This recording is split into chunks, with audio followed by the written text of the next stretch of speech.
Smart chilli powder అన్ని రకాల వంటలకు పచ్చళ్లకు సరైన chilli powder. No colour no chemical.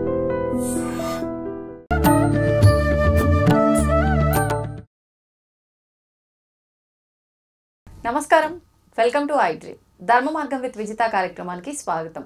ప్రస్తుతం మనతో పాటు ఉన్నారు ప్రముఖ జ్యోతిష పండితులు బ్రహ్మశ్రీ చేబిఎం కిరణ్ కుమార్ శర్మ గారు. ఇప్పుడు వారితో మాట్లాడతాం. నమస్కారం అండి. అఖండ లక్ష్మీ ప్రాప్తిరస్తు. ప్రతిసారి మీ మొదటి మంత్రమో మరి అది నామమో ఏదో ఆశీర్వాదమో కానీ లక్ష్మీ ప్రాప్తిరస్తు అంటారు. నేను అడగబోయే క్వశ్చన్ కూడా దానికి సంబంధించింది. ధనమూలం ఇదం జగత్ అంతే. అంటే చాలామంది సినిమాల్లో చెప్పేటువంటి డైలాగులు, బయట ప్రపంచంలో అనుకునేటువంటి కొన్ని వర్డ్స్ ఉంటాయి. డబ్బే అంటే ముఖ్యం కాదు, ప్రేమ అనుకోనలేము. సో ఇక్కడికి రావాలన్నా నా బళ్ళు పెట్రోల్ పోసుకొని రావాలి, అంతే కదా. అంటే ధనం ఉంటేనే ఇంధనం వస్తుంది. ఆ ఇంధనం వస్తే ఇక్కడ దాకా వచ్చినందుకు నాకు ఇచ్చేటువంటి గౌరవం కానీ, ఒక మంచి మాట కానీ, మన ప్రేక్షకులకు ఒక మంచి మాట చెప్పడం, ఐడ్రీమ్ వాళ్ళు సంతోషంగా వినడానికి, సంతోషంగా చెప్పాలంటే ధనం కావాల్సిందే. ఒక కెమెరామెన్ ధనం కావాల్సిందే, లైట్ పెట్టడానికి కరెంటు బిల్ కట్టాల్సిందే, కూర్చోడానికి కుర్చీ కావాల్సిందే. అమ్మాయికి ఇక్కడికి రావాలన్నా, మీరు ఇక్కడ కూర్చోవాలన్నా ఆటోనో క్యాబ్ బుక్ చేసుకోవాల్సింది. అంటే ధనం లేకుండా పని అవుతుందా? ఈవెన్ దో తప్పుగా అనుకోండి, శ్మశానానికి ఒక శవం వెళ్ళాలన్నా ధనం కావాల్సిందే. వాస్తవం అండి. ఎందుకంటే ఒకప్పుడు మనకి ధనానికి విలువ ఏం లేదు. ఒకప్పుడు ఇది 50 ఏళ్ల క్రితం అది వస్తు మార్పిడి కింద వచ్చేటువంటి అవకాశం.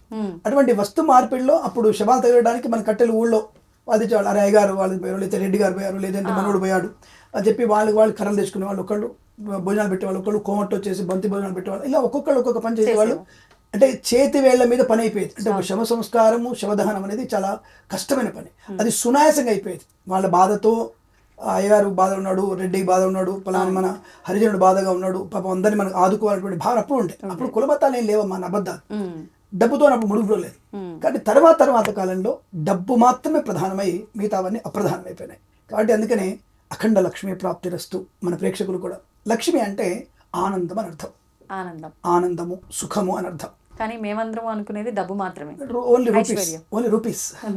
ఐశ్వర్యం అంటే కూడా అదృష్టం అని అర్థం. అదృష్టం అంటే భగవంతుని యొక్క కృపాకటాక్షం. ఏదో డబ్బు అనే అక్కడ అర్థం లేదు, డబ్బు కూడా అని అర్థం అంతే తప్ప డబ్బు అని అర్థం లేదు. కాయిన్స్ అవి కూడా కాదు. బంగారం ఉంది ఐశ్వర్యంలో. అష్టైశ్వర్య ప్రాప్తి దాంట్లో బంగారం కూడా ఉంది. అష్టైశ్వర్యాల్లో పని మనిషి కూడా బంగారమే, అష్టైశ్వర్యమే. ఒక పని మనిషి, ఇంట్లో ఉండే పని మనిషి, పనివాడు, రైతుకు ఉండేటువంటి కింద ఉండే కూలీలు కూడా ఐశ్వర్యాలు ఒకళ్ళు వాడు. ఇది చాలా మంది తెలియదు. అష్టైశ్వర్య ప్రాప్తి అంటారు కదా. పనివాళ్ళు లేకపోతే మనం ఏం పని చేయగలుగుతాం? నీ కింద ఒక వర్కర్ లేకపోతే మనం ఏం పని చేయగలుగుతాం? మనం single can't do anything. So పై అధికారికి మీరు కింది వాళ్ళకు పని వాళ్ళేగా. సో ఈ పని వాళ్ళు అనేది ఏంటి? Not even though workers, sweeper అని చెప్పట్లా, మీ కింద పని చేసేటువంటి ఏ వ్యక్తి అయినా సరే అష్టైశ్వర్యాలు ఒకళ్ళు అవుతారు వాళ్ళు. సో కాబట్టి అష్టైశ్వర్య ప్రాప్తి అంటే అదొక అర్థం. కూతురు, బంగారము, పనివాళ్ళు, భార్య, తల్లి, తర్వాత వచ్చరికి ఇల్లు, ఇవన్నీ కూడా అష్టైశ్వర్యం ఒకటి. ఇవన్నీ ఉన్నటువంటి వ్యక్తికి అష్టైశ్వర్య ప్రాప్తి వస్తూ అంటే సమస్తమైనటువంటి శుభయోగాలు, ఆనందాన్ని పొందుకునే అర్థం. అందుకని మీకు కూడా లక్ష్మీప్రదం కావాలని మనస్ఫూర్తిగా కోరుకుంటూ. Thank you.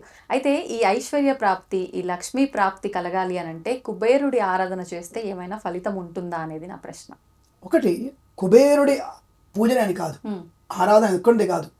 మీరు ఎవరిని ఆరాధించినా, ఇప్పుడు శివుడిని పూజిస్తే ఐశ్వర్యం వస్తుంది. శివుడి యొక్క సోదరుడే కుబేరుడు. రావణాసురుడికి కూడా డబ్బిచ్చినాడు, లంకను సమర్పించినవాడు కుబేరుడే. ఈవెన్ దో మన తిరుమల వెంకన్న స్వామికి కూడా డబ్బు అప్పు ఇచ్చినవాడు కుబేరుడే. ఆ కుబేరుడు ఎవరే అంటే మన శివుడి యొక్క తమ్ముడే, సోదరుడే. కాబట్టి మనకి పురాణాలు బాగా చదివి తెలుస్తుంది విషయాలన్నీ కూడా. పురాణాలు తెలుసుకుంటే ఇప్పుడు అన్ని బాగా వచ్చాయి బయటకు. మన ఐడ్రీమ్ ఛానల్ ద్వారా కానీ ఇతరత్వ ఛానల్స్ ద్వారా కూడా ఈ పురాణ ఇతిహాసాలు మనకి స్వామివారు మనకి, నేను ఎక్కువగా బాగా ఇష్టపడే వ్యక్తి సామవేదం షణ్ముఖ శర్మ గారి ప్రవచనాలు. దాంట్లో స్పష్టమైనటువంటి వివరణ ఉంటుంది. స్పష్టమైన అంటే మిగతా వాళ్ళు చెప్పరని కాదు, మిగతా వాళ్ళందరూ అంటే నాకు పూజనీయులు. నాకు ఆయన ఒక్కడు కొద్దిగా ఒక మెట్టు నేను వారిని ఎక్కువగా ఇష్టపడుతుంటాను. సామవేద షణ్ముఖ శర్మ గారు ఉన్నట్టుగా చెప్పడానికి అవకాశం ఉంటుంది, మభ్యపెట్టేటువంటి విషయం చెప్పరు ఆయన. సో కాబట్టి ఆయన కొద్దిగా ఎక్కువగా అభిమానిస్తాను. మిగతా అందరు చాగంటి వారు కానీ మన ఇతరత్ర అందరూ కూడా అందరినీ గౌరవిస్తాను. ఎందుకంటే వారు చెప్పే మాటలే మనకి ప్రయోజనం కలిగిస్తాయి. అటువంటి ఐశ్వర్యంలో ఈ మనకు చెప్పేటువంటి విషయాల్లో ఈశ్వరుడు యొక్క సోదరుడు కుబేరుడే ముఖ్యమైనటువంటి పాత్రధారి. ఈ ప్రపంచాన్ని శాసిస్తున్నవాడు కుబేరుడే, ఆయన ఒక్కడే. అందరం కూడా లక్ష్మీదేవి కదండి అన్నారు. లక్ష్మీదేవి కనుక అంత డబ్బున్నట్టయితే వెంకటేశ్వర అప్పని తెచ్చుకుంటాడమ్మా. ఈ లాజిక్ ఎట్లా మిస్ అవుతున్నారు మీరు? ఏదో సినిమా డైలాగ్ ఉంటుంది, ఈ లాజిక్ ఎలా మిస్ అయ్యారు మీరు అని. కాబట్టి Lakshmidevi she is the manager only for the cash. ఐశ్వర్యం. Okay okay. Lakshmidevi is the manager for the cash and ఐశ్వర్యం వాట్. కాబట్టి ఇక్కడ ఎవరు దానికి అధికారి ఎవరంటే కుబేరుడు వారు మాత్రమే.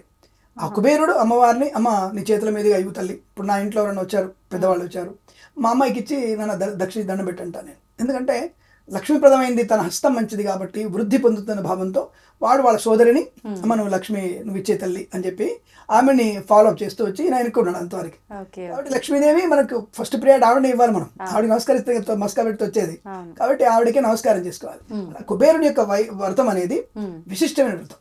కుబేరుని యొక్క వ్రతం అనేది చాలా విశిష్టమైనది. అంటే వ్రతం ఉందా? కుబేర వ్రతం బ్రహ్మాండమైన వ్రతం ఉంది. అడిగిన ప్రశ్న తెలియకుండా అడిగారు కానీ కుబేర వ్రతం చాలా పెద్ద వ్రతం. అది ఎవరు చేయొచ్చు, అసలు ఏ ఉద్దేశంగా ఎవరేం చేసుకోవచ్చు. ఒకటి ఆరోగ్యం ప్రధానమైనది ఐశ్వర్యాలలో. ఈ ఐశ్వర్యంలో ఆరోగ్యం ఉన్నవాడే బలవంతుడు ఉంటాడు. బలమైన వాడికి బుద్ధి బాగా పనిచేస్తుంది. బుద్ధి బాగా ఉన్నవాడే పని బాగా చేస్తాడు. పని బాగా చేసిన వాడికి ధనం వస్తుంది. అంటే ఈ రూట్ ఇలా ఉంటుంది, సైకిల్ చక్రం. కాబట్టి ఎవరైతే ఆ కుబేరుని యొక్క అనుగ్రహాన్ని పొందుకుంటారో తప్పకుండా వాళ్ళ ఇంట్లో ఆత్మవిశ్వాసం, ధనయోగం, కార్యసిద్ధి పొందుకునే అవకాశాలు ఖచ్చితంగా ఉంటాయి. కాబట్టి కుబేర వ్రతాన్ని తప్పకుండా మనం ఆచరిస్తే విశేషమైంది. మీరు తెలియకడిగారా తెలియకడిగారు కానీ శ్రావణ మాసంలో పౌర్ణమి రోజు కనుక చేయగలిగితే ఇంకా మంచిది. అది శ్రావణ పౌర్ణమి రోజున మనకి చేసేటువంటి పూజలో ఈ కుబేర వ్రతం కనుక చేసుకోగలిగితే అద్భుతమైన ప్రయోజనాలు ఉంటాయి. ఎలా ఆచరించాలంటే ఏంటంటే కలశ స్థాపనే. కుబేరుడు కూడా కలశ స్థాపనే. చాలా అందమైన వాడు కుబేరుడు. అందంగా ఉంటాడు, అలంకరించుకుంటాడు బ్రహ్మాండంగా. అటువంటి అందమైనటువంటి శరీరం కలిగిన వాడు. ఆయన చేత కూడా శంఖ చక్రం ఉంటుంది. శంఖము, చక్ర, గద ఉంటుంది, త్రిశూలం కూడా ఉంటుంది. ఆయనకి పద్మాన్ని ధరించి ఉంటాడు. కుబేరుడు ఎప్పుడు పద్మాన్ని ధరించి ఉంటాడు. అటువంటి వ్యక్తిని మనం తప్పకుండా మనం ఒక కలశ స్థాపన గావించి, ఆయనకు ఒక విచిత్ర టోపీ ఉంటుంది, విచిత్రమైన టోపీ. అతని శిరస్సులో ఒక టోపీ, విచిత్రమైన టోపీ పెట్టుకుని ఉంటాడు. అటువంటి రూపంతో మనం ఆయన పూజించాలి. అంటే ఈశ్వరుడికి మరొక రూపంలో ఉంటాడు. మంచి అలంకార భూషితుడు ఆయన కూడా. విష్ణుమూర్తి అలంకారం ఉంటాయని కూడా. కానీ ఎప్పుడు కూడా నిమీలిత నేత్రాలతో ఉంటాడు. అంటే ధ్యానంలో ఉంటాడు. అంటే ఎప్పుడు కూడా నిమీలిత అంటే సగం కళ్ళు తెచ్చి సగం మూసి ఉంటాడు. అటువంటి ధ్యానంలో ఉంటాడు ఆ కుబేరుడు. కాబట్టి ఆ కుబేరుడు సుందరమైన దేహం కలవాడు, చాలా మంచిది, చతుర్భుజుడు, 4 భుజాలు కలిగిన వాడు. ఐశ్వర్యాన్ని, అమృత కలశాన్ని, గ్రంథాన్ని పట్టుకున్నటువంటి వ్యక్తి ఆయన. సో ఇటువంటి రూపమైనటువంటి ఆ కుబేరుని కనుక మనం పూజించినట్టయితే ఈ శ్రావణ పౌర్ణమి రోజున పూజిస్తే చాలా మంచిది. లేదు అక్కడ మిస్ అయింది, కార్తీక మాస పౌర్ణమి రోజు పూజ చేయాలి. పౌర్ణమికేనా ఈ ఆరాధన విశేషంగా ఎక్కువగా ఇంపార్టెంట్. అంటే ఆయనను మనం లేపాలి, అతని యొక్క దర్శనం కలగాలంటే, ఆయన మన మీద దృష్టి కలగాలంటే పౌర్ణమి ఆయనకి ఇష్టమైనటువంటి తిథి. కాబట్టి శ్రావణ పౌర్ణమి విశేషం. ఎందుకంటే ఆ రోజున మనకి మీరు ఆడవాళ్ళు, నేను శ్రావణ మాసాన్ని స్త్రీ మాసం అంటాను. నేను చాలా ఇష్టం ఆ మాసం నాకు. ఎందుకంటే ప్రపంచంలో సరే మన తెలుగు రాష్ట్రాల్లో చూడనటువంటి అందాన్ని మనం ఆ శ్రావణ మాసంలో చూడొచ్చు. ఎందుకంటే ప్రతి ఆడపిల్ల లక్ష్మీదేవిలాగా ఉంటుంది, ప్రతి ఆడపిల్ల. అందుకే నేను శ్రీమాసం అంటాను, దాన్ని శ్రీమాసము దాని పేరు పెట్టాను నేను. ఎందుకంటే వరలక్ష్మి వ్రతాలు అంటారు, మంగళగురు వ్రతాలు అంటారు, సత్యనారాయణ స్వామి వ్రతాలు అంటారు, మళ్ళీ పేరెంటాళ్ళు అంటారు, పెళ్ళిళ్ళు ఎక్కువ ఉంటాయి. ఈ హడావుడంతా కూడా చేసేటువంటి పిల్లలంటే ఈ యుక్త వేసినటువంటి ఆడపిల్లలు చూస్తే అబ్బా ఎంత అద్భుతంగా ఉన్నారు, లక్ష్మీదేవిలా ఉన్నారా వీళ్ళు, ఆ మాట కోసం ఎదురు చూస్తాను నేను. అబ్బా ఎంత బాగా మాట అంటున్నారు ప్రతి ఒక్కళ్ళు నుంచి. ఏమిటే గోడ పెట్టుకున్నావా? ఎందుకంటే ఆషాఢ మాసాలు గోడ పెట్టుకుంటారు, అది కూడా అలాగే ఉంటుంది. మంచి అలంకారం, నిండా గాజులు వేసుకుంటారు, వంకిలు పెట్టుకుంటారు, వడ్డానం పెట్టుకుంటారు, మంచి పూలు పెట్టుకుంటారు. బ్రహ్మాండమైనటువంటి అలంకారంతో ఆడపిల్లలు లక్ష్మీ స్వరూపం కనబడతారు నాకు. మహాకాళి, మహాలక్ష్మి, మహాసరస్వతి. అందుకే ఆ మాసాన్ని నేనైతే శ్రీమాసం అని పెట్టేస్తాను, దాని పేరు శ్రీమాసము. ఎందుకంటే అంతటి అందాన్ని, అంతటి అందమైనటువంటి తత్వాన్ని మనం ఇప్పుడు చూడండి. గుళ్ళో ఫుల్ బిజీ, ముగ్గులు వేయడం దగ్గర మొదలు పెడితే అంత బిజీ. మనకి సంక్రాంతి అప్పుడు ముగ్గులు ఎత్తారు ఆడవాళ్ళు తప్ప, అది కూడా తప్పుగా అనుకోదు. కానీ పాచిముఖంతో ఎత్తారు కొంతమంది, ప్యాంట్ షర్ట్ వేసుకుని ఎత్తారు. కానీ ఈ శ్రావణ మాసం తప్పకుండా పొద్దున్న స్నానం చేసి టక్క రెడీ అయిపోతారు. ఇంకా వరలక్ష్మి వ్రతం చెప్తే హడావుడి ఇంత కాదు వాళ్ళది. అసలు ఆ శుక్రవారం నాడు వాళ్ళు రెడీ అయినంతగా అందంగా యువతలు 2-3 బొట్లు పెడతారు. అసలు ఎప్పుడు ఉన్నటువంటి అందమైనటువంటి ఆకృతి. నిజంగా మన ఇంట్లో లక్ష్మి ఉంటుంది. అప్పుడు ఆ ఒక్క మాసంలో ఉన్నటువంటి లక్ష్మీ తత్వమే కావచ్చు, మన ఇంటి నిండా ధనం ఉంటుంది. అలాగే రోజు ఆడపిల్ల ఎలా ఉంటే సరే, కనీసం వారంలో ఒక రోజు మొత్తం మంచిగా గాలి వేసుకొని పరికిని కట్టుకుంటే ఇంకెంత ఉంటుంది ఇంట్లో అలంకారం. కాబట్టి అటువంటిది మనకి కుబేరుడికి పౌర్ణమి రోజు చేస్తే అటువంటి అద్భుతమైనటువంటి ఆనంద యుగాన్ని పొందుకుంటాం. ఈ ఎట్లాగో వైభవలక్ష్మి, వరలక్ష్మి వ్రతాలన్నీ కూడా ఈ శ్రావణ మాసంలో జరుగుతాయి. ఈ శ్రావణ మాసానికి లక్ష్మీ మాసం కూడా పేరు. కాబట్టి ఈ మాసంలో మనం చేసేటువంటి ఈ యొక్క కుబేర వ్రతం అనేది మనకి మంచి ఐశ్వర్యాన్ని కలిగిస్తుంది. ముఖ్యంగా మనకు కావాల్సింది ధనమే. నిజంగా విన్నట్టుగా ధనమే ముఖ్యమైనది. అటువంటి ధన ప్రాప్తి కొరకు ఈశాన్యములలో మనం ఒక గదిలో మంచి అందరూ కూర్చోవాలనుకుంటే హాల్లో ఒక ఈశాన్యములలో పెట్టేసుకొని ఉత్తరాభిముఖంగా, అంటే మన ముఖం ఉత్తరం వైపు ఉండాలి. ఎందుకు? ఉత్తరంలోనే కుబేరుడు ఉంటాడు. ఉత్తరంలో కరెక్ట్ ఉత్తరం ప్లేస్ కుబేరుడిది, దక్షిణం ప్లేస్ యమధర్మరాజుది. ఇలా వాళ్ళకి ప్లేస్లు ఉన్నాయి. ఆయన ఉత్తరంలో కలిసి పెట్టడం మన ఫేస్ ఆటోమేటిక్గా ఉత్తరం వైపే ఉత్తరం ఉంటుంది. వైపే ఉంటుంది. మన ముఖం ఉత్తరం వైపు ఉన్నటువంటి స్వామిని మనం కొలిచినట్టయితే ఆ కుబేరుణ్ణి రాజాధిరాజాయ ప్రసహ్య సాహినే నమో వయం వై శ్రవణాయ కుర్మహే సమే కామాన్ కామకామాయ మహ్యం కామేశ్వరో వై శ్రవణో దాతు కుబేరాజ వై శ్రవణాయ మహారాజాయ నమః. రాజులకే రాజు మహారాజాయ. అటువంటి ఛత్రపతి సామ్రాజ్యాది ఉన్నటువంటి ఆ కుబేరుణ్ణి మనం ఇటువంటి మంత్రాలతో పూజిస్తే అదృష్టయోగం మనకు ఆటోమేటిక్గా వస్తుంది. అంటే కుబేరుడు అష్టోత్తరం ఉంది, కుబేరుడికి సహస్రనామార్చన ఉంది, కుబేరుడి యొక్క అర్చన ఉంది. రుద్రాభిషేకంతో ఆయన పూజ చేసి పురుసూక్త విధానంతో ఆయన అభిషేకం చేసి కుబేరుడి యొక్క బిళ్ళ మనకు దొరుకుతుంది, కుబేరుడి యొక్క విగ్రహం దొరుకుతుంది మనకి. ఆ విగ్రహానికి మనం పూజ చేయొచ్చు. ఒక కుబేరుడి విగ్రహం దొరకకపోతే మీకు మనకి వెంకటేశ్వర స్వామిది ఒకటి కిరీటం పెట్టుకున్నటువంటి ఉంటుంది, రౌండ్ కిరీటం పెట్టుకొని ఆ యొక్క విగ్రహాన్ని కూడా మనం పూజ చేయవచ్చు. శివుడి విగ్రహం పెట్టుకొని పూజ చేయొచ్చు మనం. సో కాబట్టి అటువంటి పూజ స్వామివారికి చేస్తే పంచామృతులు అభిషేకం చేసి పురుసూక్త విధానంగా శ్రీసూక్త విధానం అర్చన చేయాలి. ఇప్పుడు ఇవన్నీ పురోహితుల సమక్షంలో మనం చేసుకోవచ్చు. లేదు అదే అంటారా, పురోహితులు కూడా దొరకలేదు మనకి, మనం చేసుకోవచ్చు. హాయిగా మనం కూర్చొని కుబేర అష్టోత్తరం దొరుకుతుంది మనకి. ముఖ్యంగా మనం చేస్తుంది ఈశాన్యంలో కలశం, అంటే ఒక స్టార్ ముగ్గు కానీ పద్మదళ ముగ్గు కానీ, అంటే అష్టదళ పద్మ ముగ్గు వేసి ఆ పీట పెంచేసి ఆ పీట మీద కొత్త వస్త్రం వేసి కాసిన బియ్యం కానీ గోధుమలు కానీ కొత్త ధాన్యం కానీ పోసి దాని వెండి బంగారం కుండ ఏదైనా సరే మనకి తోచినటువంటి ఒక కలశాన్ని అక్కడ ఏర్పాటు చేసి కలశం మీద స్వామివారి యొక్క కొబ్బరికాయ లాంటిది పెట్టి దానిపైన ఒక జాకెట్ ముక్క పెట్టి ఆయనని కుబేరుడు, ఆ కుబేరుణ్ణి ఆయన్ని దాంట్లో ఆవాహనం చేసి ఆవాహయామి స్థాపయామి పూజయామి మనమే అనుకోవచ్చు.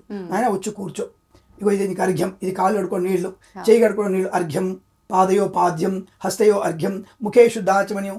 ఆచమనం అంటే ఏమిటి, నోట్లో నీళ్ళు పోసుకొని పుక్కిలి చుమ్మేయడానికి శుద్ధాచమన్యం.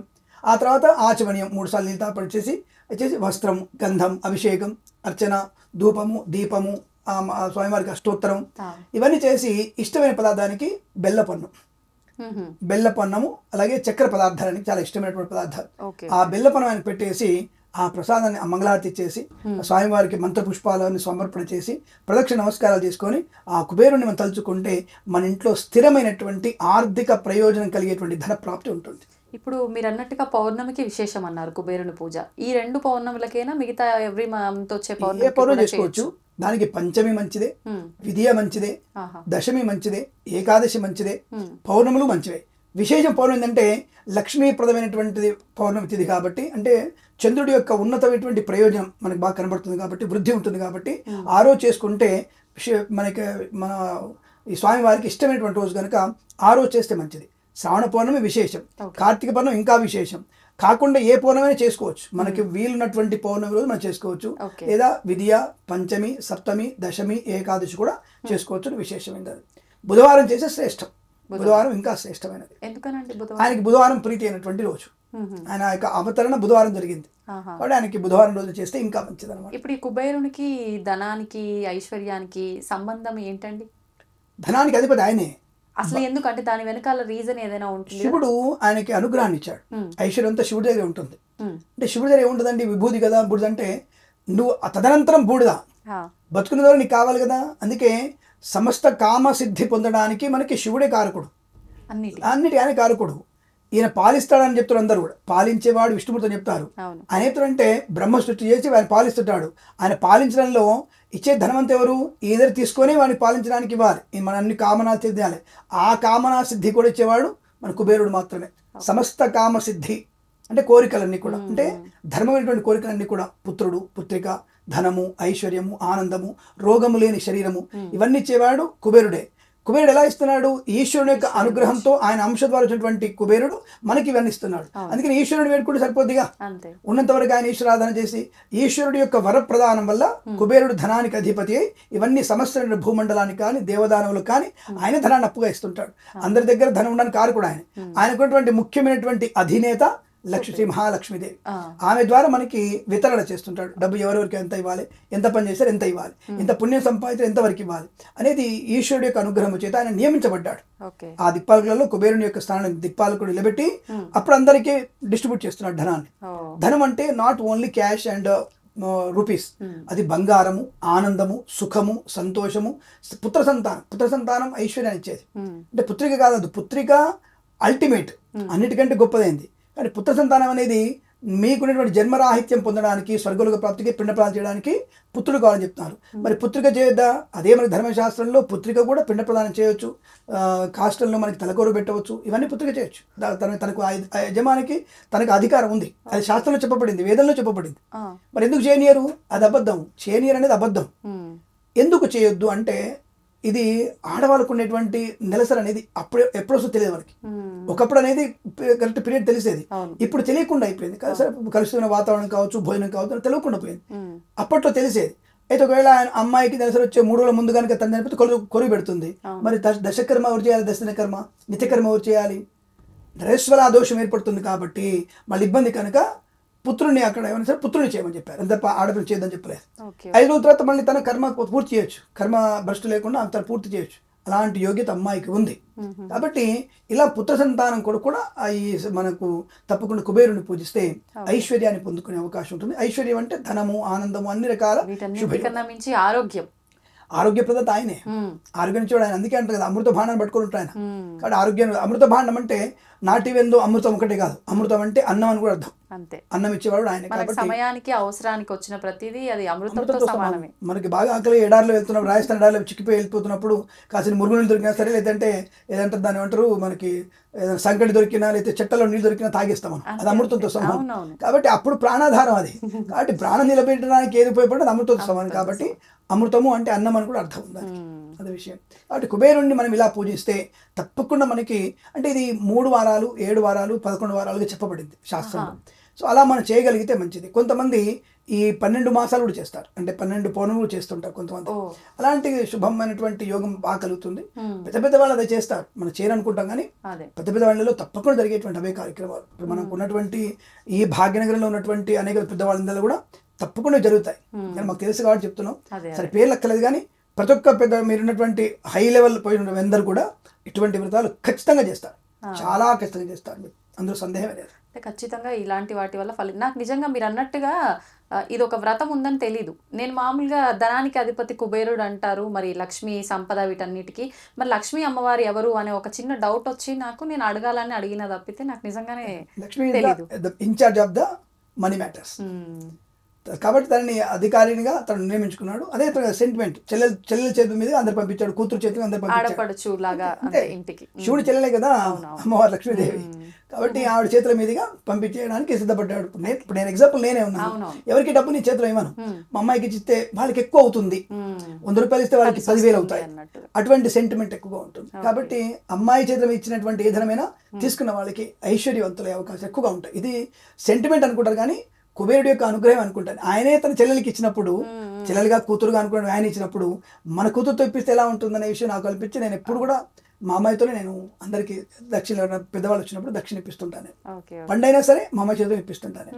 వాళ్ళకి వృద్ధి కలుగుతుంది కదా, ఆ మనస్ఫూర్తి వృద్ధి బాగా ఉంటుంది. రెండవది నేను కూడా సెంటిమెంట్ అనుకుంటారో నా గురించి కాదు కానీ మా ఇంట్లో ఆడపిల్లకి ఎంత ఇస్తాము మేము, నిజంగా మా ముగ్గురు తమ్ముళ్ళు సరే మా అందరికీ ఎంత మేము ధనం ఇస్తామో మాకంత రెట్టింపు వస్తుంది. ప్రతి సంవత్సరంలో మా అక్క మా ఇంటికి వచ్చినప్పుడల్లా తప్పకుండా అది శ్రావణ మాసంలో వచ్చి రాకెట్టుకున్నా సరే తనేం అడగదు, కానీ మేము ఇచ్చిన కొద్దీ మనకు వృద్ధి పొందినే ఉంటుంది, ఖచ్చితంగా పొందుకుంటాం. ఈ మాట వాస్తవం. ఆడపిల్లని మంచిగా గౌరవంగా చూసిన మన ఇంట్లో ఒక్కసారి గృహప్రవేశం అయినప్పుడు ఆడపిల్లకి బంగారం పెట్టి చూడండి, ఇంట్లో నిత్య బంగారం ఉంటుంది. కానీ కుచితమైనటువంటి వ్యక్తులు కొంతమంది ఉంటారు, అందరూ ఉండకపోవచ్చు. కానీ తమ్ముడు ఎదగానటువంటి భావన, సోదరుడు ఎదిగే భావన అన్ని ఆడపిల్లకు ఉంటుంది. అది కుబేరుని ద్వారా వచ్చినటువంటి అంశం అంటా నేను. ఆ కుబేరుడి యొక్క అంశంలో అటువంటి తత్వం ఉంది. కాబట్టి అలా మన ఇంటికి ఆడపిల్ల ద్వారా ఇస్తే మాత్రం తప్పకుండా మనకి 1000 రెట్లు ఎక్కువ వస్తుంది. ఇది మేము ప్రత్యక్షంగా అనుభవించే చెప్తున్నాను. నేను చాలా అనుభవిస్తాను. నేను కానీ మా తమ్ముళ్ళు ఇద్దరు కానీ తప్పకుండా మా అక్కకి ఎంత పెడతామో అంత మాకు వృద్ధి కలిగే అవకాశం. తల్లి లాంటిది కదా, ఎప్పుడు కూడా మమ్మల్ని ఆశ్రయిస్తూనే ఉంటుంది. మరి ఆ దేవుడి దయ కార్తీక మాసం వస్తుంది చాలు. ఉదాహరణకి ఒకసారి తాళి ఇది పెరిగింది నాన్న కొద్దిగా అని చెప్తే సరే చేయించుకోక అని చెప్పి నేను షూటింగ్లో ఉన్నాను. షాప్కి వెళ్ళారు, వచ్చిన తర్వాత వచ్చింది, షూట్ అయిపోయిన తర్వాత అక్క బాగుంది నాన్న, బాగుందరా అంది, ప్రమాణం ఉంది అక్క, కొత్త దాని లాగా ఉందన్న, కొత్తది తీసుకున్నాను అంది. ఓకే మంచిది, ఎంత అయింది అక్క అంటే 75,000 అయింది. ఇది 2015, 16, 18 జరిగిన సంఘటన. 75,000 అక్క అన్నాను. 70 కొత్త తీసుకున్నాను. సరే పాతది అంటే పాత 40 చేయించుకుంటారా నేను అంటే ఆడపిల్లకి మనం ఇచ్చిన దానికన్నా తన సంతృప్తి చూడు. అమ్మ తమ్ముడు నాకు ఇచ్చాడు, నేను అట్టి పెట్టుకోవాలి. ఈ రోజు వరకు కూడా వాళ్ళ ఇంట్లో నేను అడిగితే ఆ గొలుసు అయినా సపోజ్ అయినా అవసరం అయితే నేను అది ఇవ్వను, ప్రాణం పోయిన ఇవ్వను. పుట్టింటి వాళ్ళు ఇచ్చి నేను అంటే నాన్నమ్మ ఇస్తే ఇస్తారేమో కానీ తమ్ముడు ఇచ్చినటువంటి వస్తువు మాత్రం ఇవ్వను. అంటే ఎంత అభిమానం ఉంటే ఆడపిల్లకి అంత ఉంటుంది. అంతటి అభిమానంతో అది బ్లెస్ ఇచ్చిన దేవుడి కంటే ఎక్కువ బ్లెస్సింగ్స్ తల్లిదండ్రుల కంటే ఎక్కువ బ్లెస్సింగ్ కూడా ఆడపిల్లది ఉంటాను అనుకుంటాను నాకు తెలిసినంత వరకు. అందుకే ఆ కుబేరుడు లక్ష్మీదేవికి ఆ యొక్క లింక్ పెట్టి ఇచ్చాడు అందరికి. సో అటువంటి ఐశ్వర్యం మనకు తప్పకుండా. కాబట్టి మన ఇళ్లలో ఆడపిల్లకి ఎంత పెడితే అంత మంచిది. అసలు ఆడపిల్ల కంటూ నీళ్ళు రావద్దు, అసలు రాకూడదు. సరే భార్య కంటూ నీళ్ళు రావద్దు అనుకోండి, అది 100% గ్యారంటీ. కానీ ఆడపిల్ల ఎప్పుడు కూడా మన ఇంట్లో కన్నీళ్ళు పెట్టకూడదు. అందుకే కుబేరుడు ఇంకా పెరుగుతూనే ఉన్నాడు. ఆ లక్ష్మి ఎప్పుడు చిరుమందహాసంగా ఉంటుంది. ఆ కుబేరుడి దగ్గర ఎప్పుడు చూడు ఆనందంగానే ఉంటుంది. అటు విష్ణుమూర్తిని చూసుకుంటుంది, శివుని చూసుకుంటుంది, కుబేరుని చూసుకుంటుంది. కాబట్టి ఆ లక్ష్మీదేవి ఆనందం వల్లనే కుబేరుడు ఇంకా చెబుతూనే ఉన్నాడు. ఇప్పటికీ ఆయన వెంకటేశ్వర ఇస్తూనే ఉన్నాడు ఆయనకి కోట్ల కొద్ది రూపాయలు. అలా అనమాట. మనం కూడా ఈ యొక్క రాజాదిరాజు అయినటువంటి ఆ కుబేరుని మనం పూజిస్తే నిజంగానే మనకి అష్టైశ్వర్య ప్రాప్తి ఉంటుంది. శ్రద్ధ ఉండాలమ్మా, శ్రద్ధ కంపల్సరీ ఉండాలి, నమ్మకం ఒకటి ఉండాలి, భగవంతుడి మీద ఇచ్చ ఉండాలి, ఆయన మీద ఇచ్చ కోరిక ఉండాలి, ఆయన మీదనే కోరిక ఉండాలి. అంటే కుబేరుడు నా యందు నివసించినటువంటి కోరిక ఉండాలి. ఇచ్చ అంటే అది నా యందు నివసించాలి అనేటువంటి భావన ఉండాలి. వచ్చిన ధనాన్ని 10 మందికి పంచితే ఇంకా 10 ఇంతలుగా వస్తుంది. అది నీ దగ్గర అట్టు పెట్టుకుంటే అక్కడే మురిగిపోతుంది. కాబట్టి నువ్వు నీ ఇంట్లో పని వాళ్ళకి, నీ డ్రైవర్కి, నీ ఉన్నటువంటి వ్యక్తులకి, నీ సోదరులకి, నీ బావమరుదులకి, ఎవరికైనా సరే అవసరార్థం వెళ్ళినప్పుడు ఇచ్చేయండి, పర్లేదు. అప్పుగా ఇవ్వకండి, ఇవ్వండి ఆయనకి, అంతే తప్ప ఇంకోటి అనుకోదని చెప్పేస్తాను నేను. మరి కుబేరుడు అప్పు ఇచ్చాడు కదా అంటే ఆయన అడిగాడు, నేను అప్పు పత్రం రాసి వెంకటేశ్వర స్వామి అప్పు పత్రం రాసిచ్చాడు, నేను అప్పుగా అదే తీసుకుంటున్నాను చెప్పేసి అప్పు పత్రం రాసిచ్చాడు కాబట్టి తీసుకున్నాను ఆయన తప్ప ఆయన అప్పుగా ఇవ్వదు నాకు చెప్పాడు. నేను అప్పుగా ఇవ్వను, ఇట్లా ఇస్తా అన్నాడు. లేదు నాకు అప్పునే కావాలన్నాడు ఆయన. కలియుగం తీరదుగా, కలియుగ అంతవరకు తీరదు. ఇంకా మనకి ఇచ్చేటువంటి డబ్బులు కూడా ఆయనకి వెళ్ళిపోతున్నాయి కదా. ఇప్పుడు అప్పు తీరదు అని అంటే నాకు ఒక డౌట్ వచ్చింది. ఇప్పుడు బయట కూడా అప్పులు చేసే వాళ్ళు చాలా మంది ఉన్నారు, అప్పులు ఇచ్చే వాళ్ళు చాలా మంది ఉన్నారు. అలాంటి వాళ్ళు కూడా ఈ కుబేరుని ఆరాధించడం వల్ల ఫలితం ఉంటుంది? తప్పకుండా ఉంటుంది. నిజంగానే వాళ్ళకి ఎక్కడి నుంచి వస్తుంది, వాళ్ళకి వాళ్ళ పనిలో కావచ్చు, లేదా వాళ్ళకి ఒక నేను ఇది చిట్టి వేసుకొని నేను అప్పు తీర్చేసిన భావన రావచ్చు, లేదా దాచిపెట్టుకొని అప్పు తీర్చేయచ్చు. ఇది చేయడం వల్ల తప్పకుండా వాళ్ళకి ఈ కుబేర యొక్క వ్రతం చేయడం వల్ల, కుబేర ఆరాధన చేయడం వల్ల తప్పకుండా మంచి ఐశ్వర్యాన్ని పొందుకొని రుణముక్తులే అవకాశం సంవత్సరంలో ఉంటుంది. సంవత్సరంలో అయిపోతుంది. అంటే 100 కోట్లు తీరిపోతాయా ఏమో, నీ అదృష్టం. తీరవచ్చు, 100 కోట్లు తీరొచ్చు కూడా, తీరొద్దని ఏం లేదు, తీరడానికి అవకాశం కూడా ఉంటుంది. కాబట్టి ఏమో ఈ నీ పెట్టినటువంటి పెట్టుబడి షేర్ మార్కెట్లో 4-10 ఇంతలు అవ్వచ్చు, 1000 ఇంతలు అవ్వచ్చు. కాబట్టి ఏదైనా సాధ్యం. ఇంతటి సృష్టిని సృష్టించిన ఆయనకు ఆ కోట్లు ఉన్నా కూడా సంవత్సరంలో తీర్చడం పెద్ద పని చెప్పండి. మనం అనుకుంటే నిజంగా మన పుణ్యబలం ఉండాలి కదా. మనకెంత పుణ్యబలం ఉంది, ఆ పుణ్యబలంతో కావాలి కదా. పుణ్యబలం అనేది లేకపోతే ఏం చేయలేం. పుణ్యబలం ఎలా వస్తుంది? దానై, సురార్చనై, జపై, తపస్సు. ఈ తపస్సు, జపము, సురార్చన, దేవతార్చన, దానం వల్ల మీకు వస్తుంది, ఎక్కువ వస్తుంది. దానం చేయ డబ్బులు లేవండి, డబ్బులు లేవు అసలు దానం చేయడానికి. ఎవడి మన డబ్బులు, నిన్ను వస్త్రాలు డబ్బులు లేవు, ఇబ్బంది ఎవడి వద్దు, తనకి ఇంకేం డబ్బులు ఇవ్వాలి, నా డబ్బులు లేవు, అసలు ఏమి లేవు, నాకే తిండికి ఏం లేదు, అక్కర్లేదు. ఒక శుభ్రం వదిలి కూర్చొని నీళ్లు తీసుకొని నేను నా వల్ల 10 మందికి 1,00,000 మందికి ఈ ధ్యానంలో నేను దానం చెప్పేసి నీళ్ళు సంకల్పం వదిలిపెట్టేసి కళ్ళు మూసుకొని ధ్యానం చేసి ఆ ధ్యానంలోనే కిరణ్ శర్మకి 100 కోట్లు ఇచ్చేసాను, విజిత గారికి ఒక 100 కోట్లు ఇచ్చేసాను, కెమెరామెన్కి 200 కోట్లు ఇచ్చేసాను, కెమెరామెన్ మంచి ప్రొడ్యూసర్ అవ్వాలి, లేదా కిరణ్ శర్మ మంచి ఉన్నతమైనటువంటి ప్రవచనకర్త కావాలి అనే సంకల్పం నువ్వు చేసి ధ్యానం చేయి. దీన్ని ధ్యానదానం అంటారు. ఈ ధ్యానదానం కూడా నీకు అద్భుతమైన ఫలితాలు. ఇప్పుడు ఈ ధ్యానం అనేది అందరూ అర్హులైనా, ఎవరైనా అంటే మీలాంటి మంత్రాల అధీనంలో ఉన్న వాళ్ళైనా? ధ్యానం అనేది ఎవరు చెప్పారు? అసలు మంత్రాల అధీనం ఉన్నటువంటి వ్యక్తులు ఏమంటారంటే భగవంతుని యొక్క సేవ చేయడానికి అర్హుడైన వాడు మంత్రం. ఇప్పుడు బ్రాహ్మణుడు ఎలా ఉంటాడంటే బ్రాహ్మణుడి చేతిలో మంత్రం ఆధీనమై ఉంటుంది. ఈ మంత్రంలో భగవంతుడు ఆధీనం ఉంటాడు కాబట్టి భగవంతుడు మంత్రంలో ఉంటాడు, మంత్రం బ్రాహ్మణి ఆధీనంలో ఉంటుంది. నువ్వు నేర్చుకుంటే నీకు కూడా మంత్రం ఆధీనమే ఉంటుంది. ఎలా ఉండాలి? నీ తరతరాలుగా చూసినటువంటి ఒక నియమ నిష్ఠ ఆచార వ్యవహారాలు ఉండాలి. ఇప్పుడు మొదలెట్టు, నీ మనవుడికి వచ్చేసరికి మనవుడికి నిష్ఠాగరిష్ఠుడు అవుతాడు. నువ్వు మాదిగనా, మాలనా, నువ్వు కోమట, బాపన, రెడ్డి అడగట్లా, నువ్వు ఏదైనా కా, నువ్వు ఇప్పుడు మొదలు పెడితే నీ మనవుడి కల్లా నిష్ఠాగరిష్ఠుడు. నీలో ఉన్నటువంటి అనేక రకాల జంతువులు తిన్నావుగా, అంటే ఇప్పుడు బ్రాహ్మణుడు తినట్లేడా? అందుకే నిష్ఠేమకు వాడు భ్రష్టుడై ఉంటాడు, భ్రష్టుడై అవుతున్నాడు. నిష్ఠవంతికి శూద్రుడు కాదు, భ్రష్టు పట్టిపోతున్నాడు. కాబట్టి వానికి వానికి ఈ అంటారు వాయు వరుస లేకుండా పుడతాడు. నెక్స్ట్ నానా యోని సంపర్కంలో పుడతాడు వాడు. అంటే వాడు వీధి కుక్కగా మారి ప్రతి ఒక్క కుక్కతో వాడు సంపర్కం చెందేటట్టు తయారవుతాడు వాడు. అటువంటి జన్మ వాడు కోరుకుంటే మనకి ఏం చేయలేంగా. ఇప్పుడు బ్రాహ్మణుడు తింటున్నాడు, బ్రాహ్మణుడు తాగుతున్నాడు, వాడు కర్మభ్రష్టుడు అవుతున్నాడు. ఇప్పుడే వాడు తెలుసుకోలేకపోతున్నాడు. తాగేవాడు తాగుతున్నాడు, తినేవాడు తింటున్నాడు. కొంతమంది బ్రాహ్మణులలో చికెన్లు వండుతున్నారు, ఓ బ్రహ్మాండంగా వేరే వాళ్ళ కంటే కూడా బ్రహ్మాండంగా ఉంటున్నాను కాదనట్లా. అందుకే కదా ఇట్లా జోకర్లు చూపిస్తున్నారు. ఈ జోకర్లకు చూపించే హీరోలందరూ కూడా నాశనం అయిపోతున్నారు బాబును జోకర్లు చూపించి. సో అది కూడా చెప్తున్నాను నేను. సో కాబట్టి ఈ భ్రష్టు పట్టిపోతున్నాడు. అప్పుడు ఎవరు చెప్పారు మీకు ఇది శుద్ధులు చదవద్దు బాపను చదవద్దు అని ఎవరు చెప్పారు? ఎవరైనా చదవచ్చు. నువ్వు చేసిన అనాది నుంచి చేసినటువంటి అనాచారం అంటే కలుపుకోవడం, మైల పట్టకపోవడం, శుద్ధి లేకపోవడం, తినకపోవడం, జాగ్రత్త తినకపోవడం, ఏకాదశి ఉపవాసం లేకపోవడం, పౌర్ణమి నక్తంగా ఉండాలి, ఏకాదశి నక్తంగా ఉండాలి, ఆదివారం నక్తంగా ఉండాలి, భార్యా సంక్రమణ ఎప్పుడు చేయాలి, నెలలో 6 సార్లు మాత్రమే చేయాలి, అంతకు చేయకూడదు. ఇవన్నీ పద్ధతులు ఉన్నాయి. పాటించేవారు కాబట్టి వేదం ఇంకా నిలబడింది. అయితే ఇప్పటి భ్రష్టు పట్టిపోతూ ఉంటుంది కదా. అలా ఉంటే నెక్స్ట్ తరం ఇంకా నీకు ఉంటుంది. ఇప్పుడు నువ్వు మొదలెట్టు, శివనామస్మరణ చెయ్యి, నారాయణామస్మరణ చెయ్యి, నీకేం రాలేదు, మంత్రాలు అక్కర్లేదు, నామస్మరణ చేస్తూ నువ్వు శుద్ధిగా నువ్వు సూర్య ముందలే నామస్మరణ చేస్తుండే, ఎవరికి వెళ్ళినా అందరు నమస్కరించు, గుడికి వెళ్ళు, గుళ్ళో శుభ్రం చేయి, సేవ చేయి, ఆ బ్రాహ్మడికి ఏం కావాలో నీళ్ళు తెచ్చుకొచ్చి పెట్టు, మడి నీళ్ళు తీసుకొచ్చి పెట్టు, మడి అంటే మంచి శుభ్రమైన వస్త్రం దాన్ని కట్టుకొని మడి తెచ్చి పెట్టు. ఎవడొద్దని నిన్ను ఇప్పుడు చేయడం మొదలు పెడితే నీ కొడుకు తర్వాత నీ మనవాడికి సదాచార సంపన్నుడు నిష్ఠాగర్షుడై అతని వేద పండితుడు అవుతాడు. ఇది కాదని ఎవరు చెప్పాడు? వేదంలో కూడా ఏం చెప్పలేదే.